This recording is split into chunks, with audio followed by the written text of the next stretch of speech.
Nature's IQ. Introduction. Apparently, it is not at all surprising that ants behave like ants, birds behave like birds, and mammals behave like mammals. They execute most of their eating, defending, and mating activities in a predetermined instinctive way.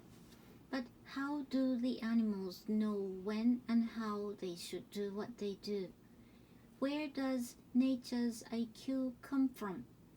Our book, as its title indicates, seeks the answer to the following question.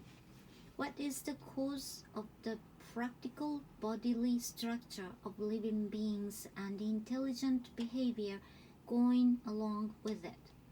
Since animals are more expressive than plants, we took most of our examples from the behavior of animals, although we are aware that the vegetable kingdom also abounds with interesting features.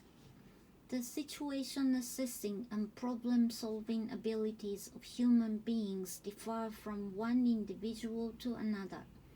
These abilities can be numerically expressed by the IQ, intelligence quotient, the unit measuring human intelligence. Different animal species and groups are also equipped with specific problem-solving abilities. However, most of these work not in a conscious but in an automatic hereditary way. Where does this encoded intelligence come from? Can the currently widespread view really be true that the mass of inert matter lacking consciousness somehow acquired intelligence over the course of an immensely long time?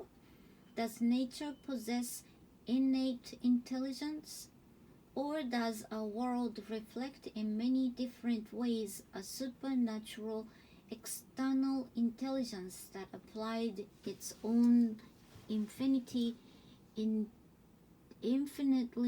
ingenious solution in creating the living world? As Darwin believed it.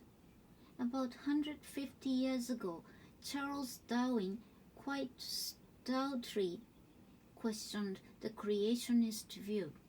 In his work, The Origin of Species, 1859, he treated the possibility of species evolving from one another in detail.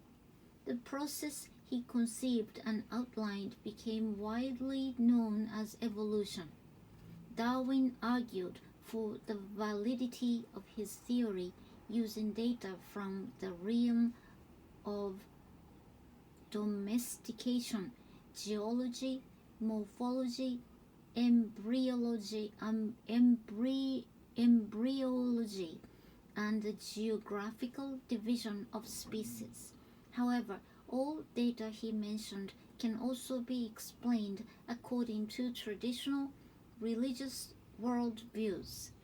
Darwin's success rested not so much in the overwhelming validity of his theory, but in the fact that the society of his age had already more or less revolted against the religious worldview and the supremacy of the church, and was seeking to create an all-encompassing materialistic worldview.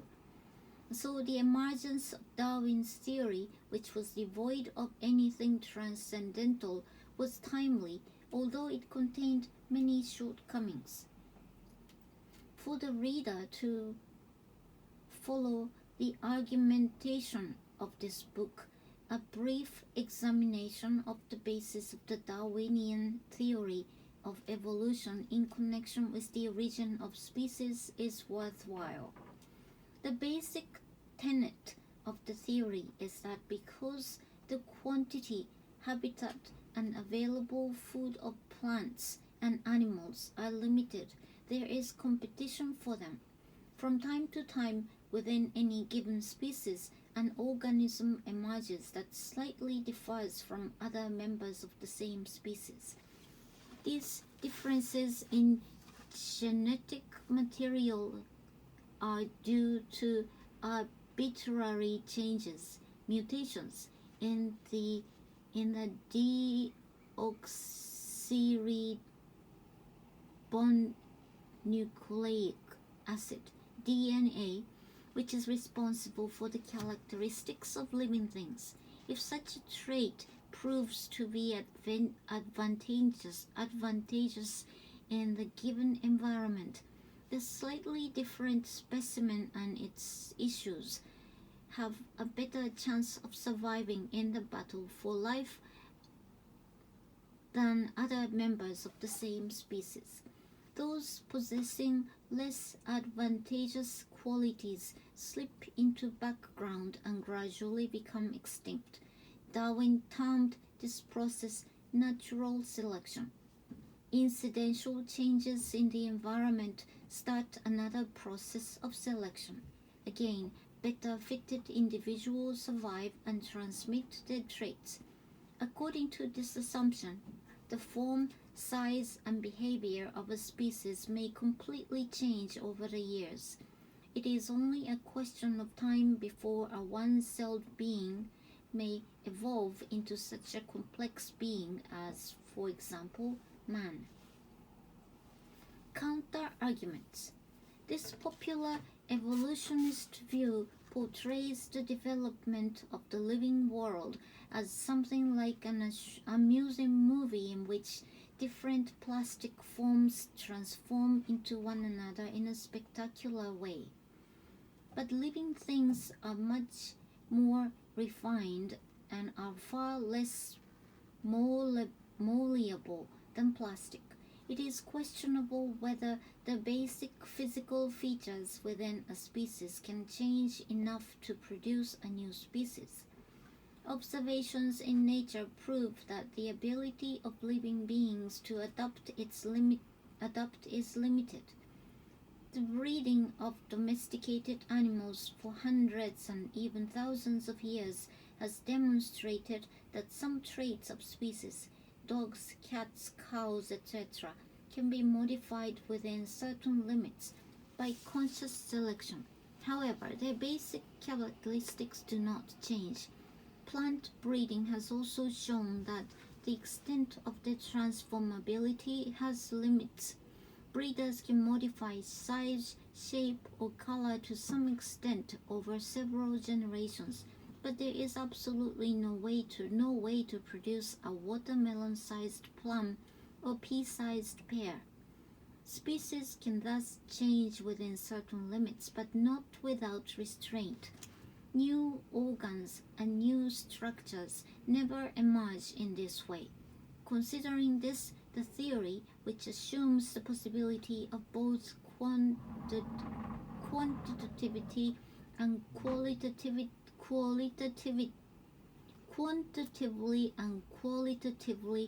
infinite transformations, is rather bold based on unsubstantiated evidence.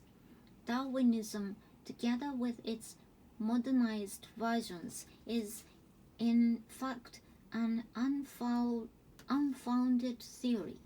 Despite its relative popularity, many scientists seriously object to the theory of evolution. However, the public knows little or nothing of these objections. The development of microbiology presents a new challenge to evolutionism. Darwin could not see into cells due to the undeveloped technology of microscopes in his day.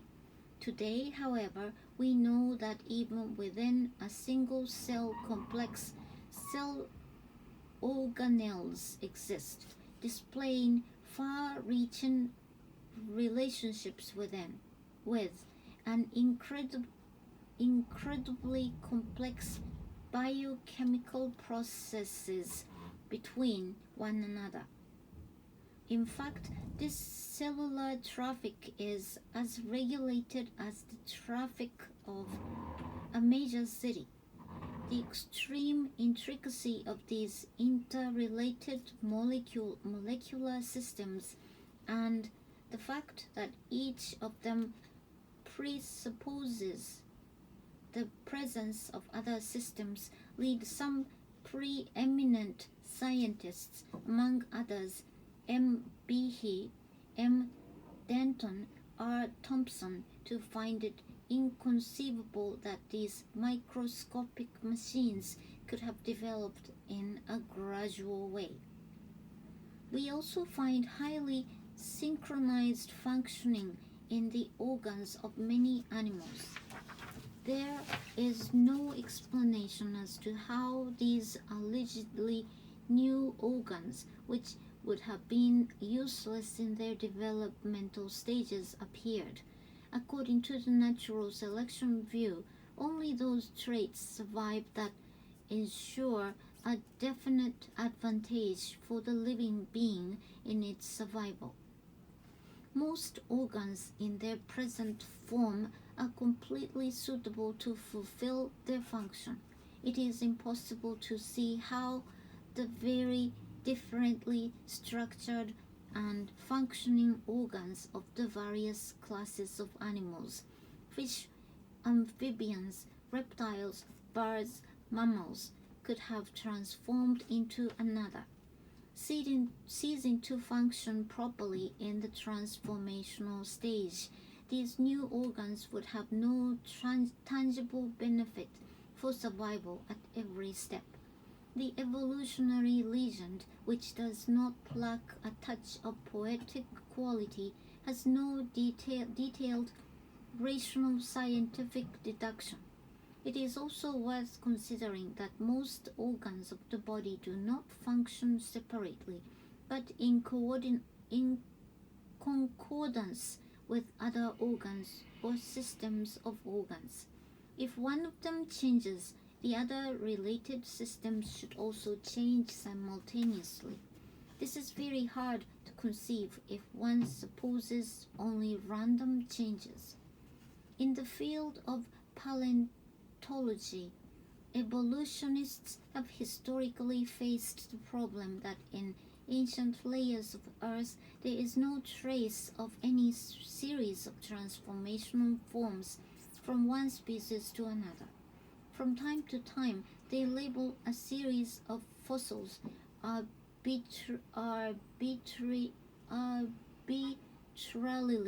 put together as an evolutionary chain. There is no proof, however, that the given entities actually evolved from one another. Rather, it appears they are instead a separate species with no genealogical relationship. On the contrary, there is archaeological evidence showing that certain species looked exactly the same tens of millions of years ago as they do today. Emerging fossils are often put into an evolutionary order based merely on evolutionary preconceptions, and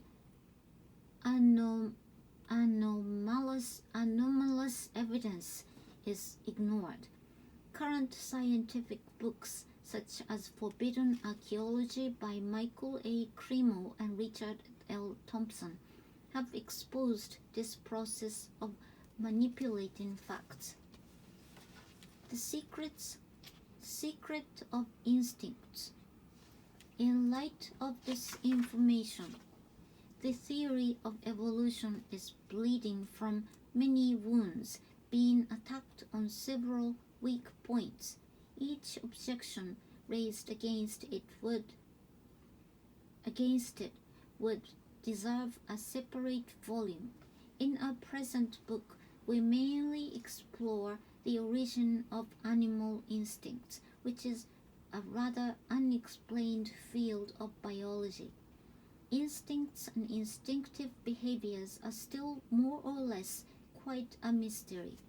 Among the disciplines, The science of animal behavior, or ethology, deals with mapping the natural behavior and habits of animals.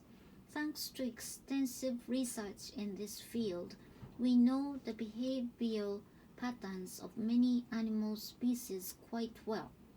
Charles Darwin compared the behavior and emotions of different living beings with one another, and he sought to explain them within the framework of his own phylogenetic theory. Researchers specializing in this field, like Konrad Lorenz and Nicholas Tinbergen, also tried to interpret the different phenomena of the living world based on the theory of evolution. With the help of their comparative studies, they managed to separate hereditary and learned, for example, acquired elements of behavior from one another. According to the presently accepted explanation, the source of hereditary traits is in the genes, and acquired traits mostly develop due to the influence of the environments and learning. Scientific research also reveals that behavioral patterns previously thought to be solely instinctive and hereditary often contain elements that were acquired or learned during ontogeny. For example, members of certain fish species of the family of Cichlidae learned at the time of the first spawning that they only have to take care of offsprings that belong to their own species. If we mislead a young couple by replacing their first spawns with the role of a different species, the couple will accept and bring up the extraneous broods and will never take care of their own blood offsprings born afterwards. Moreover, they will kill them. In other words, cichlids have the propensity and ability to take care of their offsprings, but they learn what these spawns look like only at the time of the first spawning. The discipline of ethology not only tries to describe the phenomena of the animal world, but also tries to find an answer to the origin of the behavior of animals.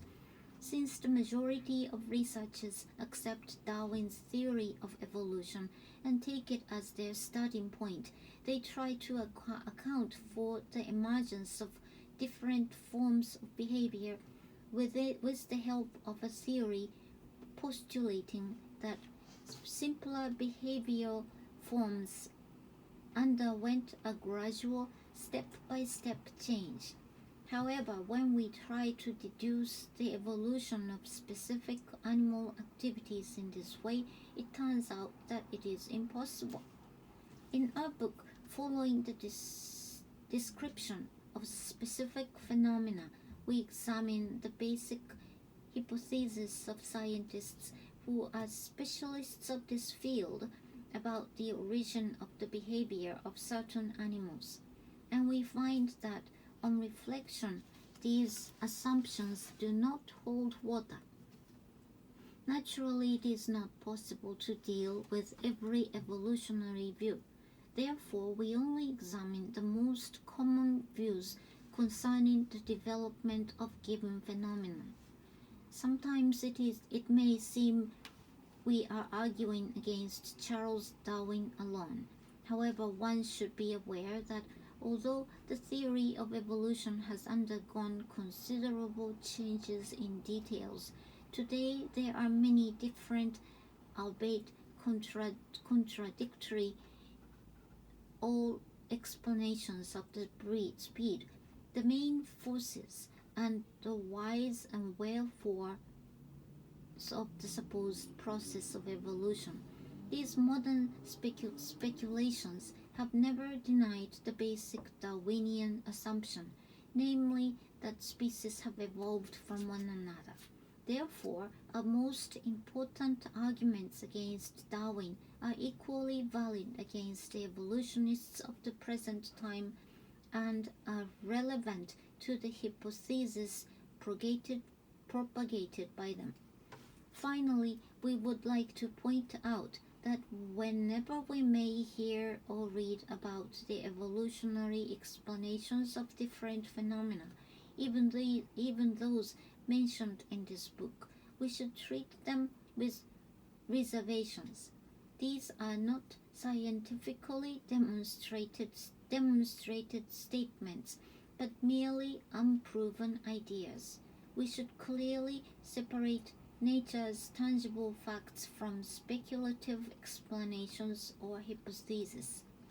If we fail to do so, we can easily become prey to ideological manipulation in the guise of science. After thoroughly analyzing the examples presented in this book, the natural conclusion is that the postulation of a step-by-step evolution of species from one to the other does not stand. It is quite possible that an intelligent designer plays the leading role in the formation of the anatomy and behavior of animals. This possibility we leave to the reader to decide. About the authors. The authors of the book are Balazs Hornyanszky, bioengineer, and Istvan Tasi, cultural anthropologist. Balazs Hornyanszky collected and analyzed most of the examples in this book. Istvan Tasi assigned in composing the examples and arranging them into a book format, as well as in writing the last chapter.